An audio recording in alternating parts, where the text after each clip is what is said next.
Well, thank you very much. It's truly my pleasure and honor to be here. And first, to the Reverend Michael Livingston in Riverside Church. This church is such a great part of history, but it is not resting on its laurels. It is shaping a better future for all of us. And Reverend, we are all grateful for your leadership, and we thank you for what you're doing. Let's give the Reverend a round of applause.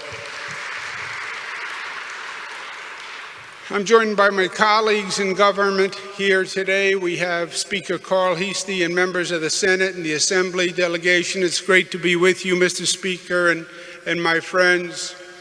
We have Congressman Adriano Espaillat, my partner in Washington. Thank you for joining us. We have the godfather of the federal government here with us today. We all learned at his knees, the great Congressman Charles Rangel. Thank you very much for being with us, Congressman. We also have the President and the CEO of the National Urban League. Once a mayor, always a mayor, Mark Morial. Pleasure to be with you. We have our great Hazel Dukes, my second mother, the President of the NAACP. Let's give her a round of applause. We're also joined with Hawk Newsom and Shavona Newsom, who are the co-founders of the Black Lives Movement Matters. Pleasure to be with all of you. And to all the members of my administration, my special guest in attendance, thank you. Thank you all very much. 2020 will go down in the books as a truly bad year. We all know that. I can't wait for it to be over and celebrate a socially distanced New Year's Eve party. We saw great division, we saw anger, we saw violence, we endured great economic pain and fear, and we lost too many lives. There were some silver linings. Families came together. The quarantine brought my 3 daughters home. They are 25 and 25, twins, and 23, 3 girls. And they had flown the nest to make their own way because they needed liberation and individuality and freedom, and because Dad just didn't get it. So they flew the nest. But then COVID happened and they all flew back to the safety of the nest. And apparently Dad had gotten a little bit smarter while they were gone. We spent quality time together, and one of the issues we talked about was the reality that we will make mistakes in life. We try not to, but we do. The key is to be strong and secure enough to admit your mistakes and admit your shortcomings. Don't get defensive. Denying the mistake only assures repeating the mistake. We've made mistakes during COVID. I wrote a book on the lessons to be learned from the COVID crisis. I think of COVID as low tide for America.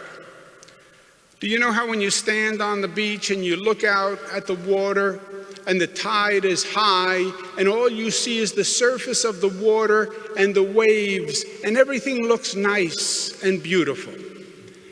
But you stand at the same point at low tide when the water goes out and the sea bottom is revealed and you see rocks and you see debris and you see the ugliness that the water was covering. COVID was low tide in America, and it showed us the ugliness and flaws deep down in our society.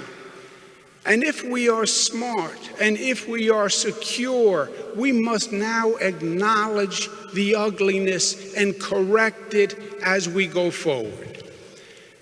COVID low tide showed the lack of trust in the federal government. We have a vaccine on the way, truly great news. But polls say 50% of the American people say they would not take the vaccine if it were available today because they don't trust the way this federal government has politicized the process. So New York and other states, 7 in total, will simultaneously review the vaccine approval with independent medical experts so people know it's safe. Undocumented people, distrust the federal government, and believe they may use the vaccine process to identify them for deportation. New York must make sure that doesn't happen. We must restore trust in government, because a vaccine will only work if people trust the government enough to take it, and that has to be our mission here in the state of New York.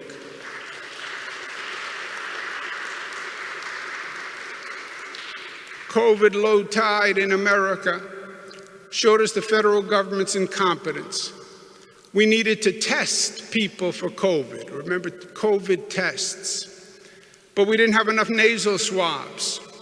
Nurses and doctors battled brilliantly in emergency rooms, but we didn't have enough masks and gowns. Now we have to vaccinate 330 million Americans.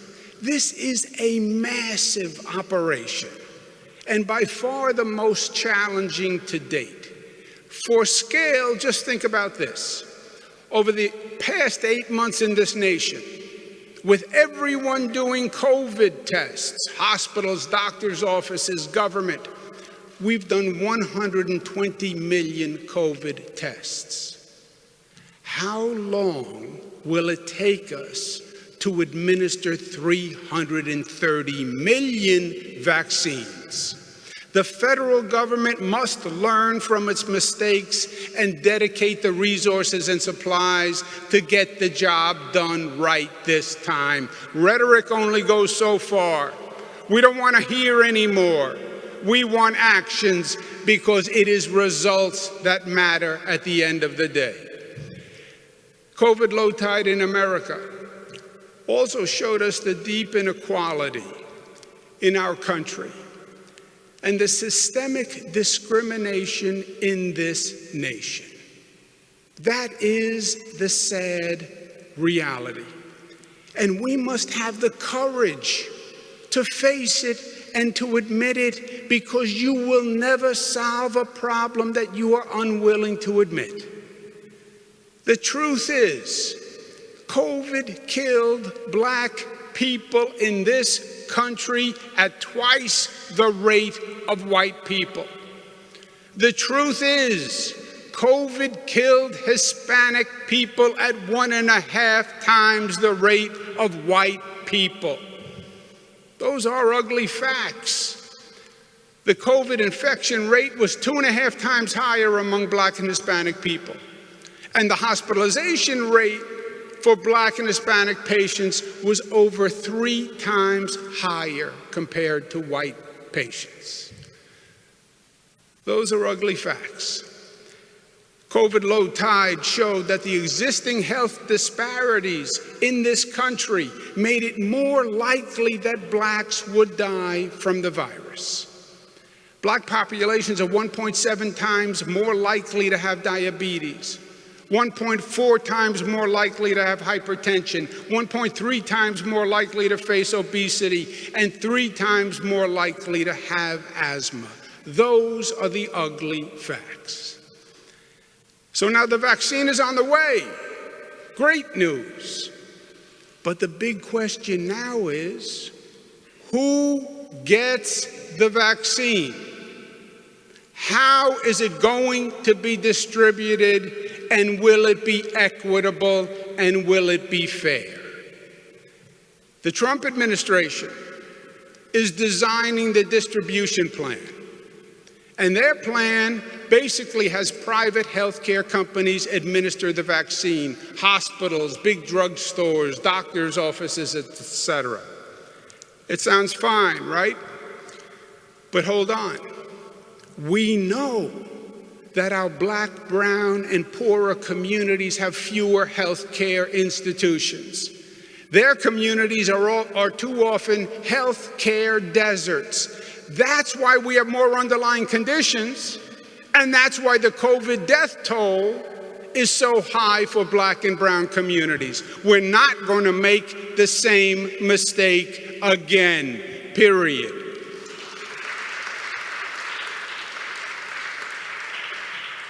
Majority Black zip codes are 67% more likely to face a shortage of primary care doctors. President talks about CVS and Walgreens and national chains. Sure, but they are mainly located in rich communities, not in poor communities. My friends, we can't compound the racial injustice that COVID already created. And let me be clear, the Black and brown communities that were first on the list of who died cannot be last on the list of who receives the vaccine, period. We cannot and we will not let that happen. The Reverend Dr. King, who spoke in this magnificent church, said of all the forms of inequality, injustice in health is the most shocking and the most inhumane because it often results in physical death. COVID proved Dr. King right. We need to make special efforts for the vaccine to reach the underserved Black, brown, and poor communities. The private market alone will not do it. We need to enlist community groups to distribute the vaccine in their community. We need faith-based groups that the community trusts to distribute the vaccine. We need medical teams and outreach teams going into public housing projects and low-income communities. New York State will mobilize an army to vaccinate all New Yorkers fairly, equitably. No state will do it better. Speaker Carl Heastie is here, the Assembly is here, the Senate is here, we've discussed it. We will do a better job than any state in the nation. That is our promise. But we need the federal resources to do it. New York State already has a $15 billion deficit. The federal government has been starving state and local governments, and they know it. Their own federal government, CDC, says it will cost $6.6 billion to do a fair distribution program. They've only provided $140 million. All this federal government does is point fingers. It's about time they look in the mirror. Don't tell us it's a state's responsibility without giving the state the resources to do the job. You fool no one. We call that in New York passing the buck without passing the bucks, and you're not going to get away with it anymore. President Trump must learn the lesson. Stop the abuse. Stop the division. Stop the anger. Stop the hatred. Stop the narcissism. And spend your last months actually trying to help people and repairing the damage you have done. Who gets the vaccine and who doesn't get the vaccine is not just a question of morality and principle. It's a legal question. I've tried to work with the Trump administration and argue morality and principle for 4 years. You're better off trying to argue with a rock. But it's not just about morality. I hope the Trump administration opens their eyes, but I'm dubious. I'm not going to allow New Yorkers to be bullied or to be abused. I'm not going to allow the injustice to continue. So let's look at the law. There can be no more fundamental right in this moment than access to the vaccine. Any plan that intentionally burdens communities of color to hinder access to the vaccine deprives those communities of equal protection under the law, and equal protection is enshrined in the Constitution of these United States. The Supreme Court held in Plyer versus Doe, 1982, denial of certain basic rights to, and I quote, an isolated group poses an affront to one of the goals of the Equal Protection Clause. The Trump administration's proposed plan is such an affront. I tell you today, if the Trump administration does not change this plan and does not provide an equitable vaccine process, we will enforce our legal rights. We will bring legal action to protect New Yorkers. The state of New York will join with the Urban League and Mark Morial and Arva Rice and the NAACP, Hazel Dukes and Derek Johnson, and we will fight to make sure every life is protected equally, because enough people have died and enough injustice has been done during COVID. It stops now. It stops with this vaccine. And it's not just right for the black and brown community. It's smart for everyone, because the virus shows us the simple truth. Unless everyone is protected, no one is protected. COVID doesn't discriminate. Neither should we. As Dr. King said, we are caught in an inescapable network of mutuality tied in a single garment of destiny. Whatever affects one directly affects all indirectly. COVID was low tide, and we saw our ugliness. The truth is, COVID is not the only virus attacking us. We are being attacked by other viruses. COVID weakened our immune system. And when your immune system is weakened, then you get attacked by other viruses. And that's what happened to America. We're being attacked by multiple viruses at the same time. And we must fight them all. Because racism is a virus, and sexism is a virus, and discrimination is a virus, and injustice is a virus, and division is a virus, and distrust is a virus, and abuse of power is a virus, and hatred is a virus. And our America is better than this. Our America is strong enough to admit her mistakes and to grow from them. Our America is not a low-tide America. Our America is a high-tide America. Our America rises up and confronts that which diminishes our belief in our America's potential and promise. Remember Langston Hughes.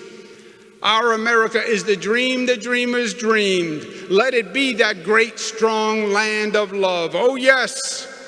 I say it plain, America never was America to me, and yet I swear this oath, America will be, and New York will lead the way. Thank you, and God bless you. Thank you.